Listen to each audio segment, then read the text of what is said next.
been enjoying life way too much. if if you want to, you could call it arthritis. That sounds sort of noble, really. If you didn't want to be noble, you could call it gout. Uh, I've been having way too good a time. My wife's sister is visiting us and is ill today, or she would have been here. But my wife has been fixing wonderful meals, taking my sister-in-law out to meals. I really don't know what did it. Could have been the ham, which I strongly suspect my wife's delicious ham. Could have been the calamari. Could have been the beef stroganoff. Could have been really a combination of all of those. But I'm looking forward to overcoming that with prayer and fasting, and hope we'll be better. Kids, I want you to do, am I up here? Good. I want you to draw, those of you who are too young to make notes, draw me a picture of being a servant. In other words, helping somebody with something. Can you do that? Whatever you want, something that you help someone with. Do you help people every now and then? You've helped your sister in the last few weeks walk. You help your mother with something. Help your teacher with something. Then bring me those pictures. I'm not walking down there after church right away. So I'd like to see them. Okay? We're going to talk about service and being a servant, which is really part and parcel of being a Christian. In Psalms 84 and verse 10, a day in thy courts is better than 1,000. I had rather be a doorkeeper, servant, in the house of God than to dwell in the tents of wickedness. This ought to be our attitude. There are 4 words that are used in the New Testament for servant. The first one, and perhaps the most common one, is the word doulos. It means a slave. It's the word used for a slave, a bondman. It means one who gives himself up to another's will, those whose service is used by Christ in extending and advancing his cause among men. We become the Lord's servant, the Lord's slave. So you meet someone who is devoted to another, to the disregard of his own interests. The second word, and by the way, you might notice, I want you to notice these numbers. There'll be a test just a little bit later. These are Strong's numbers. The word diakonos, from which we get the word deacon or diakonos, it means a minister, a servant, a deacon. Somebody who executes the commands of another as his servant, such as a master and a servant, an attendant, a minister, the servant of a king. A deacon, which we perhaps understand in the church, who by virtue of the office assigned to him cares for the poor and has charge of and distributes the money collected for their use, as seen there in the early chapters of Acts. A waiter, one who serves food and drink. The third word is therapon. It is a servant, an attendant.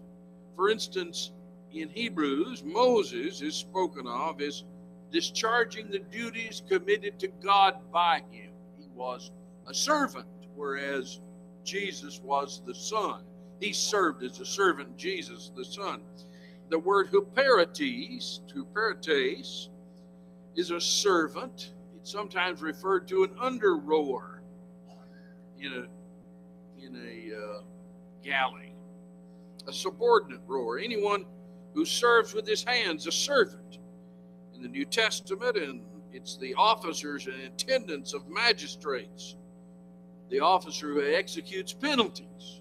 Someone sends his servant out to do a job.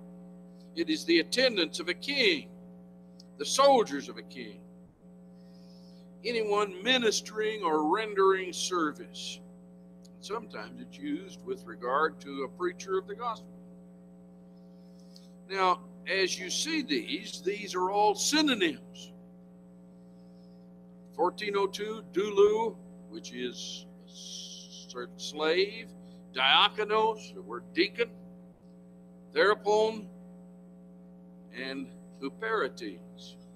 So that diakonos represents the servant in his activity for the work, not in his relationship. He's not servile, as is true of doulo. It's his relationship to the work, his activity for the work. And thus is his service is more voluntary. He's not a slave in that sense. Doulos, 1402, is opposed to 1249, the deacon, because it denotes a bondman, one who is in a permanent servile relationship. He is a slave. He is a bondman. But you notice that therapon is a voluntary performer of services. Moses acted not because he was a slave, but he acted as a servant, acting voluntarily, either as a free man or a slave. It's a nobler and tenderer word than doulos. And huperetes simply suggests subordination. You're not the boss. You're the attendant on the boss. You're the under-rower. In Matthew 20, he saith unto them, Ye shall drink indeed of my cup, and be baptized with the baptism that I am baptized with, but to sit on my right and on my left hand is not mine to give. It shall be given to them for whom it was prepared of my Father. And when the 10 heard it, they were moved with indignation against the 2 brethren. The idea of our service. These 2 wanted to be appointed to a higher position. But as you look at the words, let's see some of the ways they're used in the scriptures. In 1 Corinthians 9, verse 19, though I be free from all men, yet have I made myself servant. I've made myself a slave unto all, that I might gain them all. Paul says. Diakonos, again in 1 Corinthians 3, who then is Paul and who is Apollos, but ministers? Another form of servant, but not a slave necessarily, a voluntary condition. Ministers by whom you believed, even as the Lord gave to every man. Now, when we use the word minister, we immediately think of preacher. But they didn't think of preacher immediately. They thought of servant. It was another form of servitude when that word was used. It was a voluntary servitude. But you might notice in Hebrews 3, a passage I mentioned to you a moment ago, Moses verily was faithful in all his house as a servant. Again, a voluntary servitude. Moses was not a slave. He was not bound. He was not a bondman.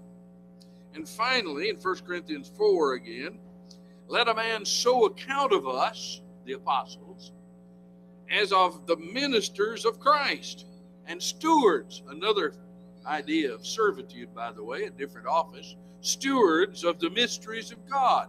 Here's the idea again of servitude. And Jesus, in responding to that question the disciples asked, can we sit on your right and left hand? Jesus said, hey, it's not mine to give. But he went on and said, Jesus called them unto him and said, because the other disciples were fussing. They said the very idea of these men trying to be placed over us. He says, Jesus called them unto him and said, ye know that the princes of the Gentiles exercise dominion over them. Now, I'd like to comment somewhat. You know, the interpretation that is placed on the Apostle Peter over in, because of the misreading or misunderstanding of Matthew, the 16th chapter, where he says, I'll give unto thee the keys of the kingdom of heaven.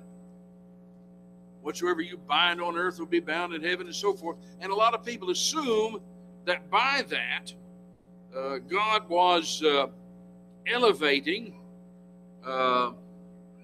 Peter above the other apostles. But you ignore the fact that in just the 18th chapter, the same statement, the same wording is made to all the apostles. Peter was not being placed over them. For instance, Matthew 20 denies that. He says, ye know that the princes of the Gentiles exercise dominion over them, and they that are great exercise authority upon them. It shall not be so among you. Whoever will be great among you, let him be your minister. The idea of servitude. Whosoever will be chief among you, let him be your servant, even as the Son of Man came not to be ministered unto, but to minister, and to give his life a ransom for many. You know, even among servants, sometimes they clamber for a higher position. Paul says, no, the greatest among you will be your servant. So instead of looking for that higher and higher and higher position in some hierarchy, you need to realize it's not going to happen. Then came to him the mother of Zebedee's children with her sons, worshiping and desiring a certain thing of him. He saith, what wilt thou? She saith, grant that these my two sons may sit the one on the right hand and the other on the left in thy kingdom. Jesus answered and said, ye know not what ye ask. The service he was going to require of these men who would be his ministers was an onerous, a terrible service. He says, are ye able to drink the cup that I shall drink of, and to be baptized with the baptism that I shall be baptized with? That baptism of suffering, that crucifixion on the cross. These were the activities of his service. They say unto him, were you able? And that's when he went on and responded that they would experience these things. He says, you will indeed drink of it. But sitting on my right hand and left is not mine to give. Now, do we believe that? Do we believe that we're not here in some hierarchical position? But we are servants. Now, how do you apply that concept to your family? To your family. Husbands, how do you apply that notion to your family? That idea of the greatest among you will be your servant. Wives, oh my, we've gone through decades of quarreling between husbands and wives for who's going to be the most dominant. Who's going to be the greatest servant? How do we apply that to the church? Same sort of idea. In attendance, are you a servant in that sense? Or do you resent having to get up on a rainy day when there might be activities in town? Football games and perhaps a race. Now it's put off till tomorrow. Do you resent having to be called to attendance? You know, every now and then my mother needs something. She has me on speed dial. She calls and says, hey, I need something. You took away the keys to my car. She claims she can still drive just as well as ever. So I said, Mother, if you drive just as well as ever, everyone is going to have to be warned that you're coming. But do you resent the attendance? When your children ask you over and over again for something, do you resent having to see to them? Your husband, your wife? What about the church? Helping the weak. You know, we've got several weak Christians in this church. Do we resent helping? Do we resent that call? Do we resent giving them a ride to services? Or are you ready and willing to perform that service? Teaching Bible classes. Now, just frankly, we've got several women who work hard. But as I look at those lists of people teaching, it's the same people over and over and over and over again. And there's a lot of you who are young enough and strong enough as women and as men that you could be teaching and aren't. You don't do that sort of service. Or what about the chores of the church? Believe me, my wife and several other of these women will be glad to point out to you a long list of things that need to be done around this building. Do you resent being asked? Is that not one of your specialties? In the sense of hospitality, you know, we have visitors, we have others who are weak that we need to be helping.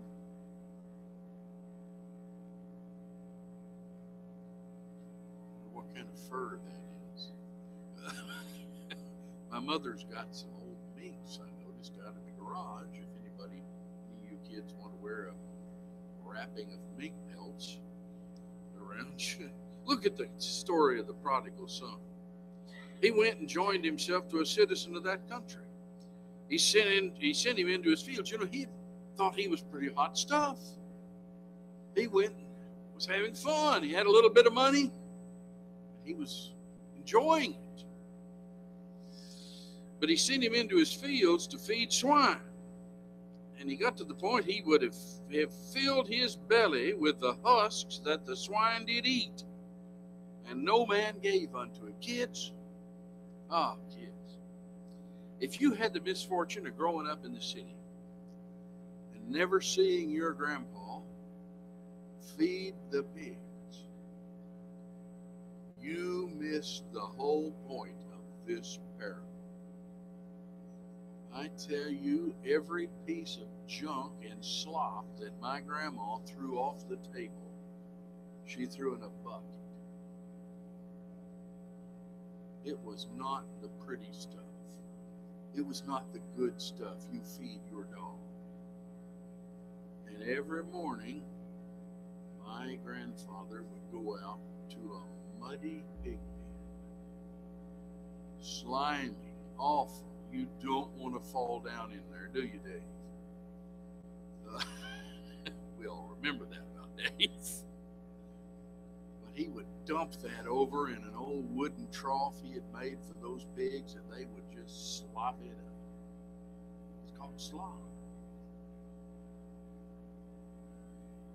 He wanted to fill his belly with that junk because he was so hungry. No man gave unto him, and when he came to himself, he said, how many hired servants of my father's have bread enough and to spare, and I perish with hunger.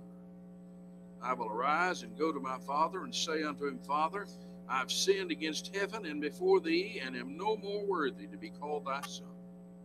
Make me as one of thy hired servants. Would you be willing to be a servant? He was. That's supposed to be our attitude. Are you content to be a servant, knowing how far you've fallen? You used to be a prince. Are you willing to be a servant now? Or are you demanding that other people serve you? Oh, folks, I've heard people who were members of the church, and they would become discontented. They're going somewhere else. Why? Because y'all aren't doing enough for me and for my kids. Well, really? Is that why you've been coming? So that you could be served? So that people could help you? Or were you coming so that you could be the servant? Are you here to be entertained? Because frankly, I'm not doing much dancing tonight. It's just not going to happen. Are you here to be entertained? The Father would rejoice that you have deigned to come back home. Dad'll be so happy to see me. He'll be glad I came back home. The son didn't ever say that. His father was glad to see him. That was not his attitude. There's another parable. It's the parable of the servants. Kingdom of heaven is as a man traveling into a far country, who called his own servants and delivered unto them his goods. Unto one he gave 5 talents, to another 2, to another 1, to every man according to his several ability, and straightway took his journey. Boy, I pay some people every now and then, and it's been my experience that everybody thinks they're worth a whole lot more than I think they are. I probably think that too sometimes. But is that you? And you know, they begin quarreling. I don't make as much as Joe over there. Joe is more qualified than you. He's older than you. He's more capable than you. He has more experience than you. So he divided to them according to their ability. And straightway took his journey. Then he that had received the 5 talents went and traded with the same, and made them other 5 talents.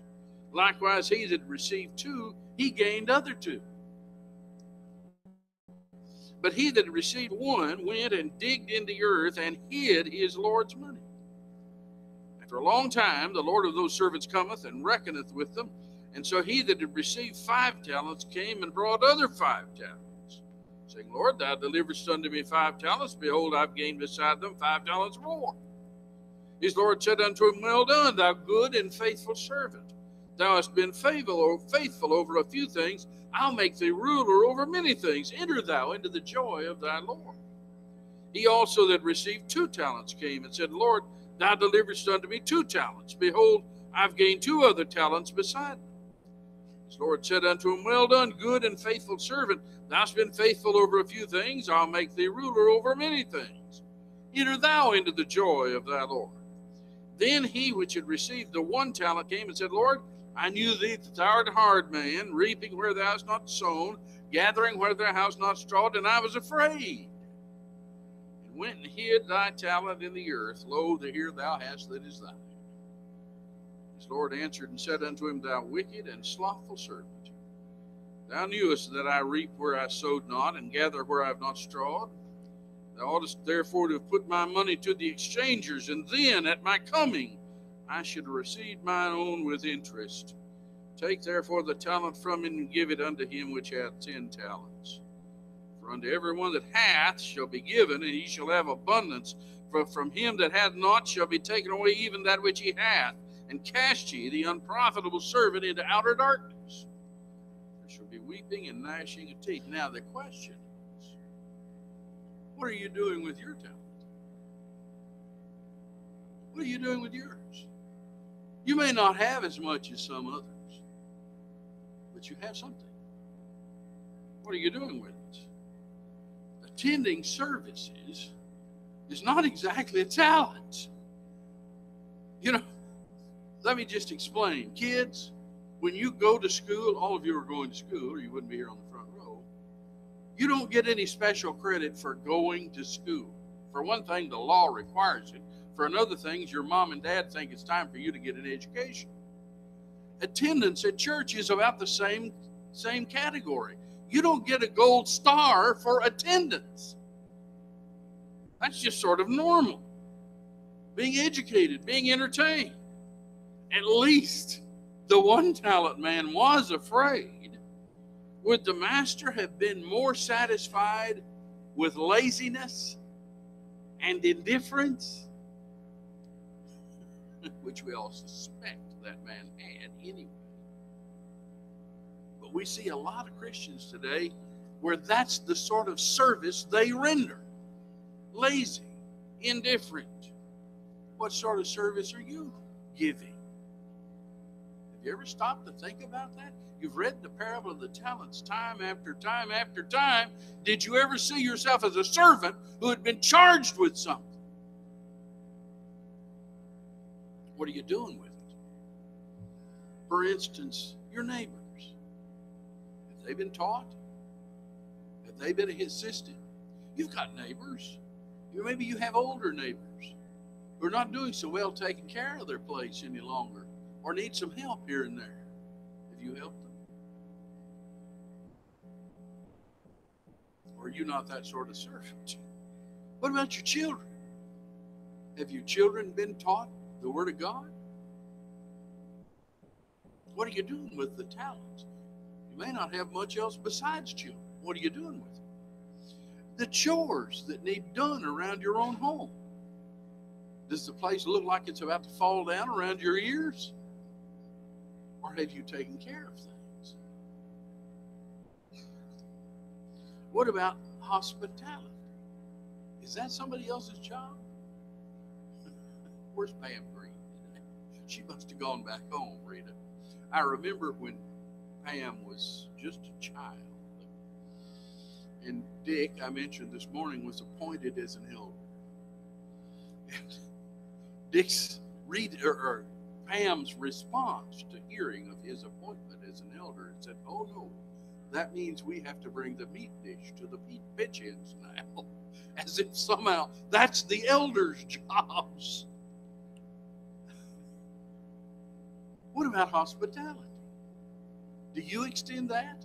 You know, we've all got, most of us do, a lot of us do, big, fine homes. A lot of them have like a dining room in it. Who in the world are you being hospitable to in that dining room? Have you thought about it? Do you use the fact that you do one thing as an excuse for not doing other things? Have you thought about that? Have you seen people do that? Say, "Oh, I did this, so I should be relieved of these other jobs." In John 13, here's the example the Lord left. "Know ye what I have done to you? Ye call me Master and Lord, and ye say, Well, for so I am. If I then, your Lord and Master, have washed your feet, ye also ought to wash one another's feet. For I have given you an example, that ye should do as I have done to you. Verily I say unto you, the servant is not greater than his Lord, neither he that is sent greater than he that sent him. If ye know these things, happy are ye if ye do them." Are you unwilling to be a servant? Is it all about being served to you? Why don't you serve? You too busy to have your routine interrupted? Are you too proud to suffer an inconvenience in life? Are you unwilling to sacrifice whatever it would cost in time or money? We have a lot of excuses, don't we? In money, in time, in departure from your routine, in extra work. Are you content to let other people do it? You know, 2 or 3 of these folks have been talking about having a work day here scheduled to clean up some of the things around the place. Nathaniel there's threatening that fine storage room down there that we've got crammed to the gills with stuff that's been in there for the last 40 years. He says it's time we got rid of that and cleaned that room out. So if you need a whole lot of folding chairs, we're your place to get them. Otherwise, I think they're headed for a big dumpster here one of these days. But are you going to let other people do the service? We notice the Lord saying, "Which of you, having a servant plowing or feeding cattle, will say unto him by and by when he's come from the field, Go and sit down to meat?" This is the attitude of a servant. "Will not rather say unto him, Make ready wherewith I may sup, and gird thyself and serve me till I have eaten and drunken, and afterward thou shalt eat and drink? Doth he thank that servant because he did the things that were commanded?" Do you think the Lord owes you thanks for serving him? When he says, I don't think so, he says, "So likewise ye, when you've done all those things which are commanded you, say, We are unprofitable servants. We've done that which was our duty to do. You know, in running a business, one of the things you do, if you've got any sense, is you look at your employees and say, is this man making me money? Or is he loafing on the job? Is he tearing up more than he accomplishes? So it really becomes at some point a dollars and cents thing. So that you say, hey, he's not making me a dime. He's no good. He's no help. He's costing me money. I'm supporting him. And he's costing me more than he's making. One of the things you and I have to accept in the service of the Lord is every one of us have cost him more than we've helped. Not one of us was worth the death of Jesus Christ in our behalf. Not one of us. Nothing we have ever done has even remotely come up to it. So accept it. You and I, if we've done all our duty, have still got to say about ourselves, we're unprofitable servants. Are you the sort of Christian that has to be served and won't serve? Are you taking your ease while other people labor? Some of you young mothers, are you kind of sitting back letting other people teach your kids while you kind of enjoy life? It's time to take up your position. It's time to help teach these children here in the church. They're your children. Jump in there. Or if you're older. Now, we've even got a classroom back here. I think Jan teaches back there, right, Jan? Jan and I today are really sympathetic. Jan's legs won't let her go up and down those stairs. So we put this classroom up there so she doesn't have to. Here it is. Dan doesn't teach there all the time. So if you're too old to go up and down the stairs, here's your chance to get in on helping these kids. Do you run from greater responsibility because it means a greater obligation? Will you only serve if you can have your own way? Can't follow any direction from anybody else? You know, the Bible talks about us as kings. We've been made kings and priests. We're described as beloved children of God.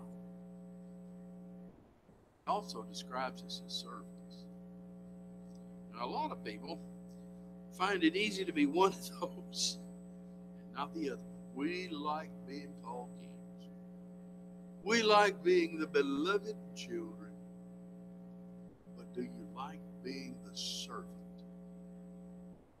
That's what it's sort of all about. In 1 Corinthians 7, he that is called in the Lord being a servant is the Lord's freeman. The man who's a slave, he's called being a slave. He said, Christ has made you free.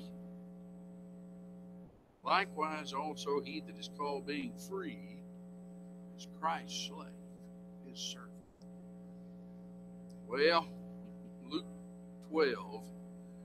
The rich man said, I'll say to my soul, soul, thou hast much goods laid up for many years. Take thine ease, eat, drink, and be merry. God said unto him, Thou fool, this night thy soul shall be required of thee. Then who shall those things be which thou hast provided? So is he that layeth up treasure for himself and is not rich toward God. Amos 6 adds, Woe to them that are at ease in Zion. Frankly, it's time to get busy. It's time to get busy. This church, you, me, it's time to get busy. Knowing the time, now it is high time to awake out of sleep. For now is our salvation nearer than when we believed. The night is far spent. The day is at hand. Let us therefore cast off the works of darkness, and let us put on the armor of light. And let us take up our role as servants. Would you be one of these? The blessings are in us. Come while we stand and sing.